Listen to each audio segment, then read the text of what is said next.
और बिहार के माननीय मुख्यमंत्री नीतीश कुमार जी का जीत है और इसमें सभी लोगों का सहयोग रहा है, खास करके जो हमारे मतदाता मालिक काम करने वाले पर भरोसा उन्होंने जताया है।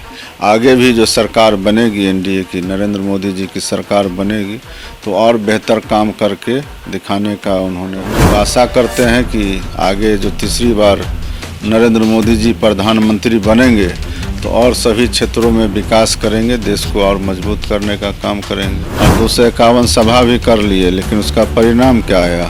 वो हवा में घूमते रह गए, जनता उनके साथ नहीं है और जितना भ्रम फैलाने का कोशिश। 24 लोकसभा चुनाव को देखते हुए लगातार आज देखिए सुबह से ही परिणाम आ रहे हैं और ऐसे में जदयू जो है कहीं ना कहीं अग्रिम जीत की ओर आगे बढ़ते हुए नजर आ रहा है। ऐसे हमारे साथ बात करने के लिए बिहार सरकार में जदयू से मंत्री मदन सहनी हैं, जुड़ेंगे, बात करेंगे। मदन जी, कैसे देख रहे हैं? लगातार आपकी ओर जनता का रुख देखने को मिल रहा है और जो मतदाता हैं वो कहीं ना कहीं बढ़ चढ़ कर जदयू को वोट किए हैं। लगातार आपके प्रत्याशी आगे बढ़ते हुए नजर आ रहे हैं और कई सारे प्रत्याशियों ने जीत दर्ज की है। लगभग तो अब जीत जो है फाइनल हो चुका है और परिणाम भी लगभग सभी जगह आ चुके हैं और हम लोग का अच्छा परफॉर्मेंस रहा बिहार के अंदर में।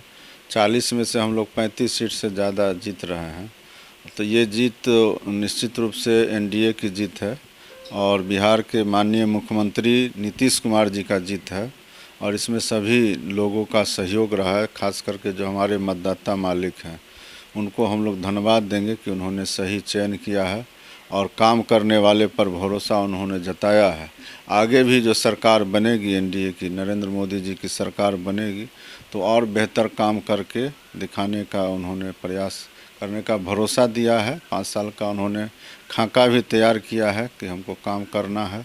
तो हम लोग आशा करते हैं कि आगे जो तीसरी बार नरेंद्र मोदी जी प्रधानमंत्री बनेंगे तो और सभी क्षेत्रों में विकास करेंगे, देश को और मजबूत करने का काम करेंगे।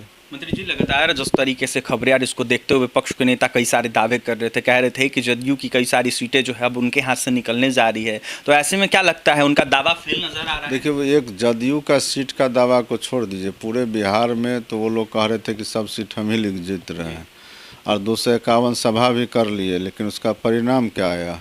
वो हवा में घूमते रह गए, जनता उनके साथ नहीं है और जितना भ्रम फैलाने का कोशिश किए, चाहे वो आरक्षण के नाम पर, संविधान के नाम पर, नौकरी के नाम पर, किसी ने तो माना नहीं इस बात का। चूँकि झूठ कितना देर टिकेगा और जनता के सामने आपको लगता है कि हम झूठ बोल के जीत जाएंगे, तो जनता को थोड़े है कि सब कुछ पता नहीं है। नीतीश कुमार जी के काम को अपने पाले में डालने का प्रयास कीजिएगा तो जनता थोड़े आपको छोड़ देगी। उन्होंने वोट दे करके दिखा दिया कि कौन काम करने वाले हैं और कौन जो है झूठ बोलने वाले हैं। यानी कि नीतीश कुमार के कामों पर जो प्रत्याशी हैं आपको उनको वोट दिया गया, कह सकते हैं। तो दूसरा कोई यहाँ तो सिर्फ उन्हीं का नाम पे वोट होता है और एनडीए मोदी जी के काम पर वोट हुआ है। ये तेजस्वी यादव जो सभाएं कर रहे थे वो कहते हुए नजर आ रहे थे कि जो रोजगार है युवाओं को हमने दिया, मैंने दिया, तो उस तरीके के दावे पर क्या लगता है? जितना समझदार वो अपने आप को समझते हैं, तो भीड़ लग रहा था कि हम जो बोलेंगे सब मान लेंगे। तो सच्चाई जिसको पता नहीं होगा वही ना उनका बात मानेंगे। सबको मालूम है कि मुख्यमंत्री जी के द्वारा नौकरी दिया गया है, रोजगार दिया गया है, कानून व्यवस्था जो आज बिहार के अंदर में लागू है वो मुख्यमंत्री का देन है। इस बात को कौन नहीं जानता है? आरक्षण किसने दिया? नीतीश कुमार जी ने दिया, ये बात सब जान रहे हैं। उनके कार्यकाल में तो आरक्षण नहीं मिला था, 15 साल तो उनका भी पिताजी का कार्यकाल था, उस समय तो आरक्षण नहीं मिला था। तो इसलिए सबको सब कुछ मालूम है, झूठ बोलने से कोई फ़ायदा नहीं है। सच बोल के अगर जनता को आप अपने पक्ष में करते हैं वही में सबसे बड़ा काबिलियत है। अंतिम सवाल रहेगा, कई सारे सीटों पर आपके प्रत्याशी हारते हुए भी नजर आ रहे हैं, जहानाबाद की बात करें या फिर एनडीए के जो प्रत्याशी उतारे गए भाजपा के द्वारा, जो पाटलिपुत्र से प्रत्याशी रामकृपाल यादव वो हारते हुए नजर आ रहे हैं। साथ ही आरा की बात करें तो आर के सिंह हार गए हैं, उपेंद्र कुशवाहा भी हार गए हैं। तो ऐसे में क्या कहिएगा? कई जगह जो है, जैसे जहानाबाद में वहाँ बीएसपी के उम्मीदवार की वजह से हमारी हार हुई है। काराकाट में निर्दलीय उम्मीदवार के कारण हार हुई है। पूर्णिया में भी हम लोग को निर्दलीय उम्मीदवार और वोट का वहाँ बंटवारा होने के कारण, बिखराव होने के कारण हार हुई है। तो ये सब कारण कई जगह बना है। तो और कुछ न कुछ तो जगह पर हम लोग को नुकसान हुआ है, उसका आगे फिर ध्यान रख के भरपाई किया जाएगा।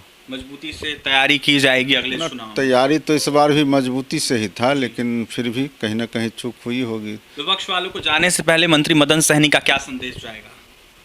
नहीं, इसमें संदेश की बात नहीं है। हम लोग तो सिर्फ काम पर भरोसा करते हैं। विपक्ष के दावे में, भरम में कोई जान नहीं है और विपक्ष के पास कोई योजना नहीं है। विपक्ष में जो है आपस में कोई तालमेल नहीं है और वो चुनाव भी लड़े हैं तो किस तरह से लड़े हैं वो पता नहीं।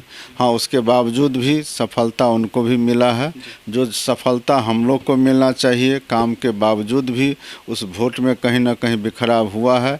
खास करके उत्तर प्रदेश में हम लोग का अच्छा रिजल्ट नहीं रहा, जिसके वजह से इतना नुकसान हुआ है। देखिए, हमारे साथ बात करने के लिए बिहार सरकार के जदयू से मंत्री मदन सहनी थे। यह साफ कहते हुए नजर आए थे कि जो भी गड़बड़ियाँ हुई है इसको लेकर आगे चल के और भी मजबूती से कहीं ना कहीं तैयारी की जाएगी। ऐसे में विपक्ष वालों को लेकर क्या कुछ कहते हैं आपने सुना है। यह साफ कहते हुए नजर आए थे कि हम लोग काम पे भरोसा करते हैं और ऐसे में नीतीश कुमार ने जिस तरीके से काम किया है इसको देखते हुए अपना जो वोट है जनता ने कहीं ना कहीं जदयू को, एनडीए को देने का काम किया है। फिलहाल और भी तमाम खबरों के लिए बने रहें हमारे साथ। कैमरे के हमारे सहयोगी रवि हैं। बहुत